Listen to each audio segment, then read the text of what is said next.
Karbala का दिन था। हर तरफ बेहिस और गर्मी थी। इमाम हुसैन अलैहिस्सलाम के साथ ही एक एक करके शहीद हो गए। आखिर में जब कोई न रहा तो इमाम अलैहिस्सलाम अपने खैमे की तरफ लौटे। में से रोने की आवाज़।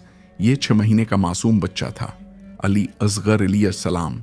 इसकी मेहराब ने उसे हुसैन अलैहिस्सलाम की गोद में दिया और कहा, ए मेरे आका, इस मासूम की बेहिसाब से देखे नहीं होगी, जराए से पानी भला दीजिए। इमाम अलैहिस्सलाम बच्चे को लेकर मैदान में आए। कहा, अगर मुझे प्यासा मारना है तो मर्दों को एक लंबी उम्र सैद के हुक्म पर एक तीर चलाओ तेरा कर।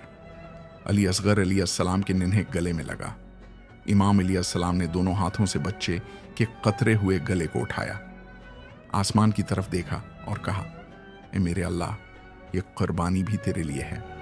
फिर मासूम को खील में मिलावट ईमानी बच्चे को देखा तो रोने की आवाज से करबला का मैदान गूंज उठा।